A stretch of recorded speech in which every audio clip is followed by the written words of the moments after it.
Hello, I'm Joyce Woodworth. Welcome to the Spirit of the Heartland. Luxembourg is a little country nestled between the European countries of Belgium, France, and Germany. Not quite in the heartland of America, but certainly in the heartland of Europe. So why is it so important to us, an ocean and thousands of miles away? Well, there's a house very near here called the Marnach House, located in Whitewater Valley. This house is what connected our heartland to Europe's heartland, and today we're going to find out why. With us today is Mary Nilles, a local historian who's very knowledgeable on the Luxembourg immigration to this area and the importance of the Marnach House. Hi, Mary. Hi. Now, Mary, tell me exactly where is the Marnach House located? It's in the Whitewater Valley, about 3.5 miles on Highway 74, driving toward the Mississippi River from the town of Elba, and then another 2 miles or more into the woods. Yeah, it really is nestled in the woods. It is. It's a lovely little spot. But what is its connection exactly to Luxembourg? Well, the most important thing to know about the Marnach House is that it was built by Luxembourgers who immigrated here in 1857. They happened, the father and sons, to be stonemasons. So they had the skills, and they built themselves not a log house, but this wonderful house of stones. The John Marnach family arrived in the Whitewater Valley in 1857, along with neighbors from Luxembourg, the Elringers and Majerises, and the Heiderschites.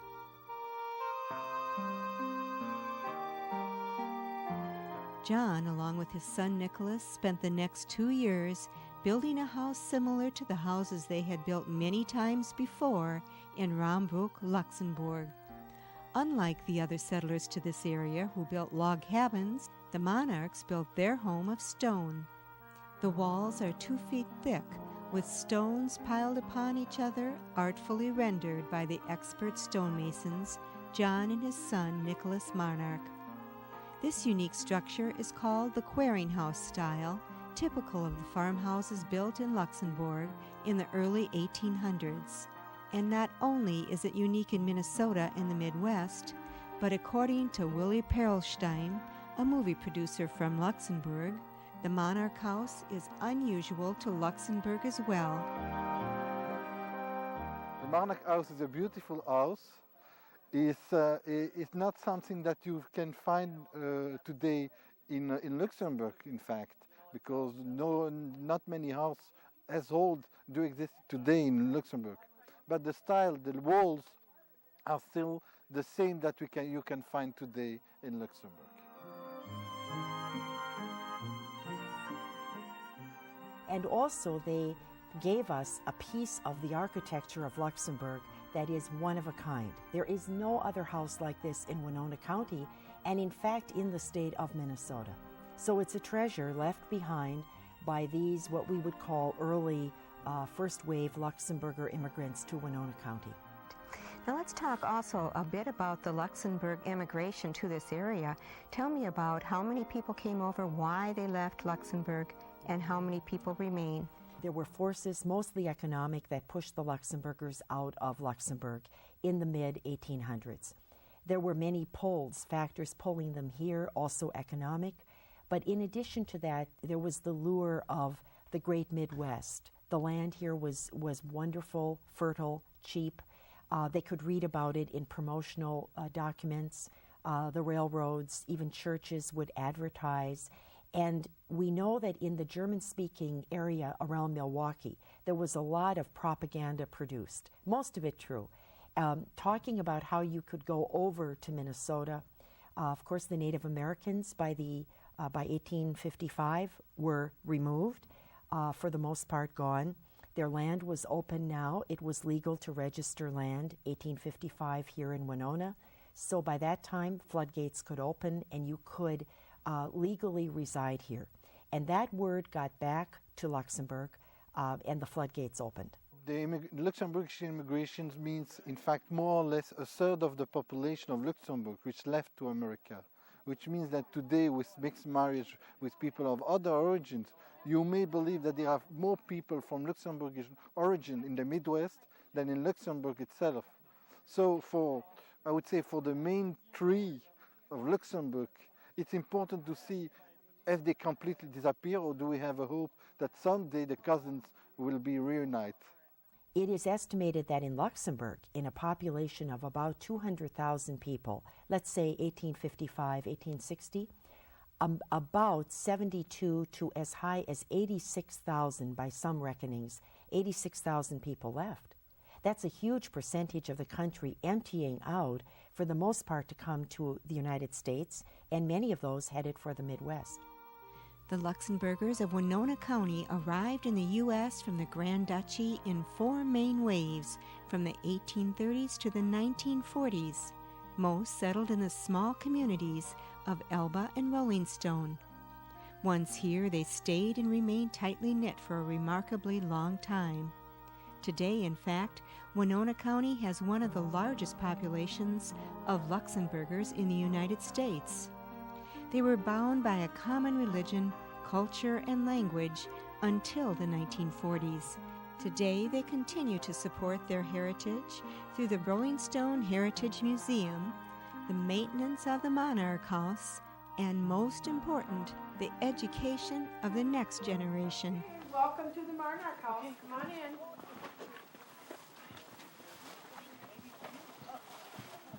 And this is a Luxembourg tradition, isn't it? And that's why some of you still do it. So yesterday we made lots of these, and we're going to put these on the tree. Okay, and what's this? A shoe that, because for St. Nicholas he put if you kept your shoes out, he would put candy in it if you were good, but if you were bad, he'd put hay, coal, or carrots in. Okay. Now, some of you made these. Some of you do St. Nicholas at your houses, right? Yeah. Some of you do that. Do you put shoes out? Uh-huh. Emily, at your house, what do you put out? What shoes? Well, you have wooden shoes, don't you, that you put out at your house? That's pretty cool. That's what they used a lot. Used strung cranberries and popcorn. That was also a tradition from Luxembourg, so we're going to also put those on the tree. Are you ready to decorate? Yeah, I guess so.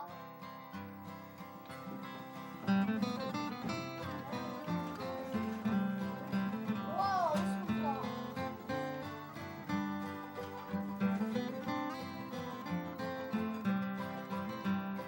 So you can do, when you learn how to crochet, you can do almost anything with it. I mean, here's two, and then here's two.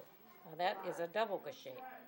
Then for a triple crochet, you put 3 over, and you do the same thing. It's just yarn over the hook. We'll go through here and make like a popcorn stitch. Then you go like this, in the same loop. You keep going, we'll make about 3 of them in here, I guess.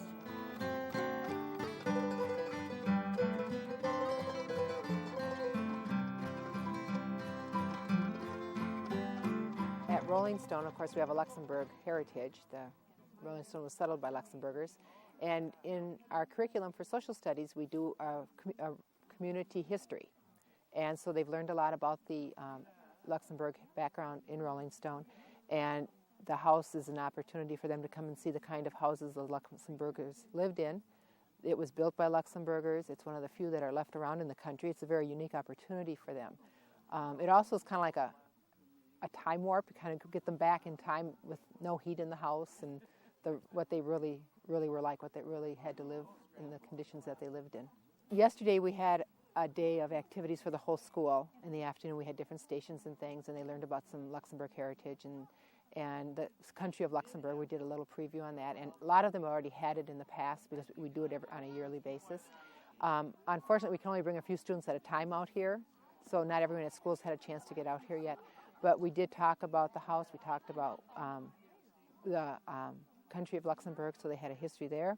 And then they also prepared some things to do when we get inside. They need to know where the history of Rolling Stone, what it was all about. And even there were Luxembourg, at one time there was a Luxembourg gentleman who was mayor of Winona. So whether they live in Rolling Stone or grew up there or their families did, it's still a very important background because it's so unique. The people from Luxembourg came here specifically to come to this area. And we have a sister city over there, and we've had people go back and forth between the two countries. And I think it's just really important that students understand where the background of Rolling Stone is. I thought it was really cool to see what the houses looked like way back then. I think they would have been really cold and really hot during the summer days. It does bring you back in years' time. old world, if I were to say anything. Old world, it brings back memories of how people must have lived. It's relaxation for one thing. I mean, you're away from the stream of life and the busy part. You come out here and you got a different feeling about everything. I mean, you're more relaxed. You go back to nature more or less, and I don't know. It kind of brings you memories of your family, all generations all the way back now. What would they be doing if they, And it's interesting that way. So I try to get up here and every time they have a celebration or anything because it's part of my life. I know the reason that I like to see kids out here is to preserve it, is to get the interest going, and so that they know where they came from, their roots and their history, and to see it, to be told it is one thing, but to actually see how people lived, especially out here in the middle of the Whitewater. They can see the hard times, they can see what they were up against, the no electricity, and they had to provide their own heat, and all the different things that they had to deal with that we can't even imagine ourselves, much less our children or our grandchildren. So that in itself it's a real learning experience for these kids. The reason which brought us in America is Luxembourgish identity, to tell the story of that branch, that large branch which emigrates in America. Because we are trying to find out what's left about the Luxembourgish settlements, the first Luxembourgish settlements during the 19th century. We found out that Luxembourgers came between 1845 to 1890, like others nationalities, German, Austrian, Scandinavians. They are really the art of Europe coming in America to build the new world. That's the Midwest story. The Marnach House acts as a catalyst for people to come together to teach and learn about the Luxembourg heritage.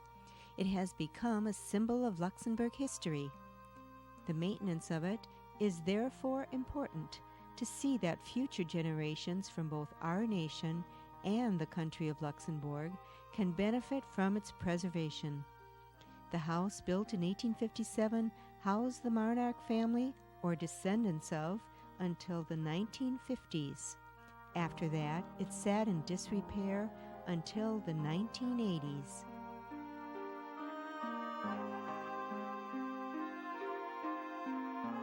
Tell me then what happened in the 1980s when it was just practically falling down. Mm-hmm. Well, good news and not so good news. The house was actually put on the National Register of Historic Places in 1978. The house, of course, stands on state-owned property. It was guarded, in a sense, by that ownership, but there were no finances to continue its upkeep. So after the last people departed in the late 1950s, that is, after no one lived there on a regular basis, it began to deteriorate. So much so that the windows were gone, the front door was gone, and there was a sign telling people to beware, and everyone feared rattlesnakes in the basement. And then finally, some people realized that it was a great treasure, got interested, and people in Luxembourg said, this house is such a symbol that it should not deteriorate any further. And at that point, a number of people got together, found the resources, and began to repair the house. But it was almost the 11th hour, and that house almost went down. Well, tell me how the Luxembourgers got involved with the reconstruction of the house. Well, in stages. First, there were certain visitors who came, saw it, and began to write about it in the local press in Luxembourg. There were people here that met those people. For example, I'll name just a few names. Dave Palmquist, John Cole out at the Whitewater Management area met people like John Enge and others. They wrote about this experience, they, the Luxembourgers, we here on the American side. Then in 1989, one of the chief architects of Luxembourg happened to be at a conference in Old World, Wisconsin.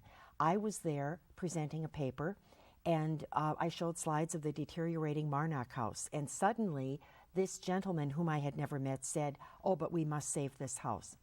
Unknown to me, he was very well connected politically.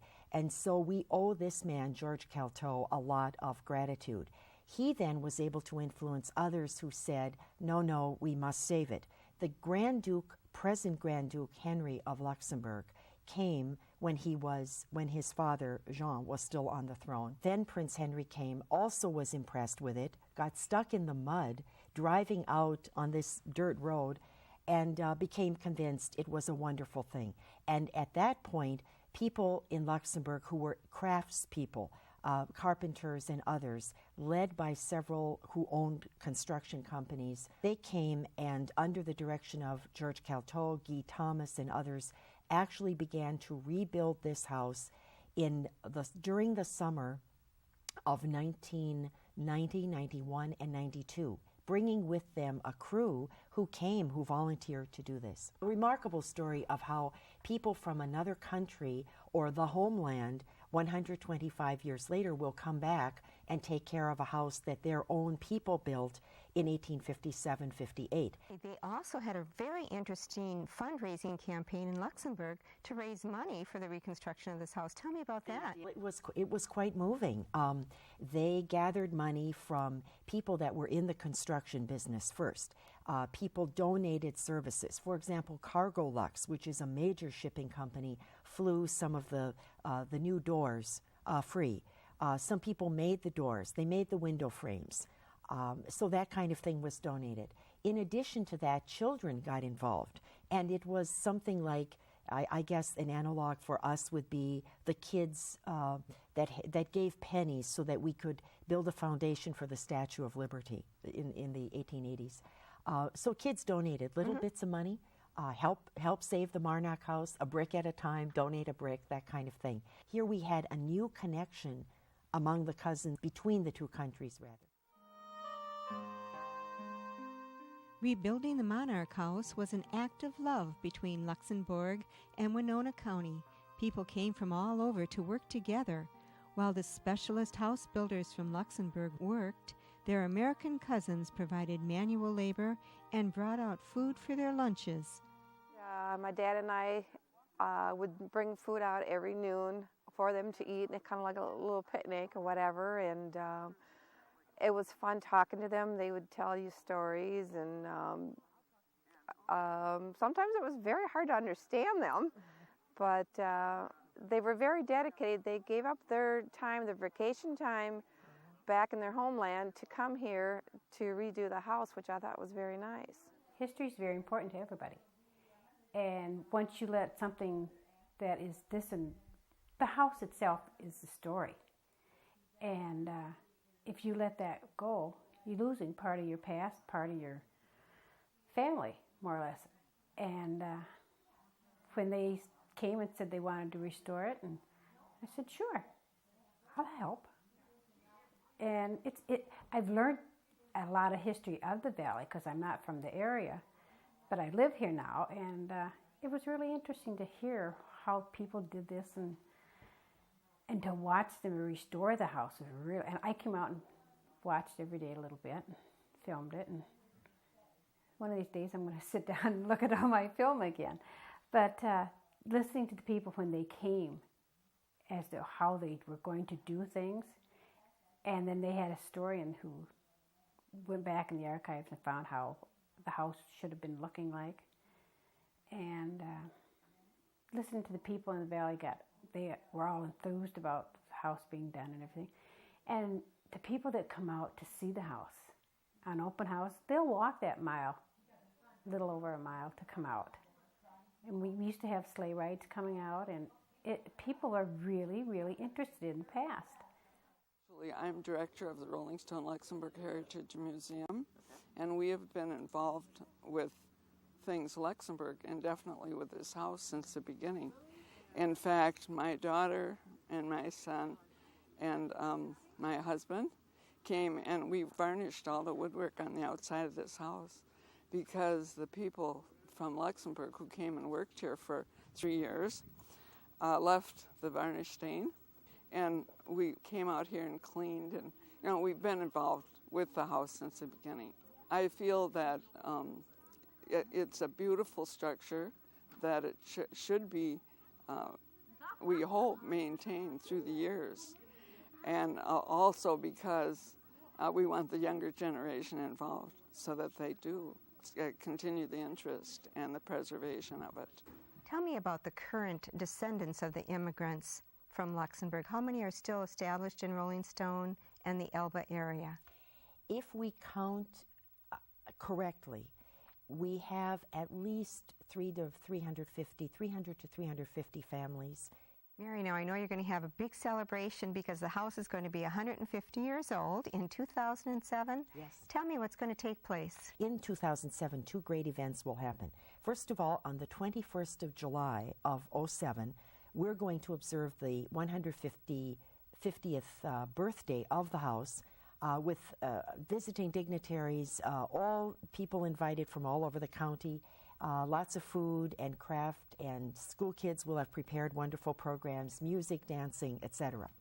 In addition to that, throughout 2007, starting actually in this year of 2006, we will celebrate the history and culture of Luxembourgers in Winona County. We have been funded. We're starting on our funding now, starting to devise projects to honor the history and culture of Luxembourgers throughout the county. And that's going to result in a lot of various events, from exhibitions to music to welcoming people to cultural events like the upcoming Tripen Fest on the 30th of this month, the last Monday of this month. People will be eating that rare delicacy called tripen out at Rolling Stone at Ginny's Supper Club. And our special guests, we think, will be Mr. Francois Bilchen, who is Luxembourg's Minister of Culture, assisted by one of his other people in that office, Guy Dockendorf. We are very honored that the Minister of Culture is coming to really kick off a celebration of 2007.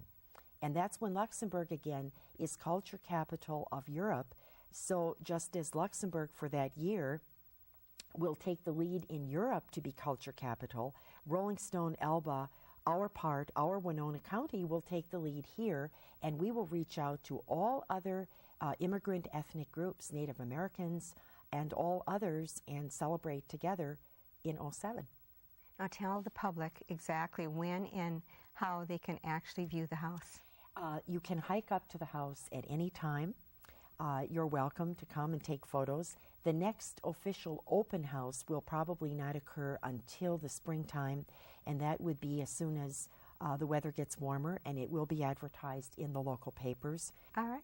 Thank you so much, Mary, for bringing a little bit of this beautiful isolation to the public here in Winona. Thanks, Joyce. It's my pleasure. Great. And thank you so much for joining me today. Please join me again next week. Till then, enjoy the spirit of Winona and the spirit of the Heartland.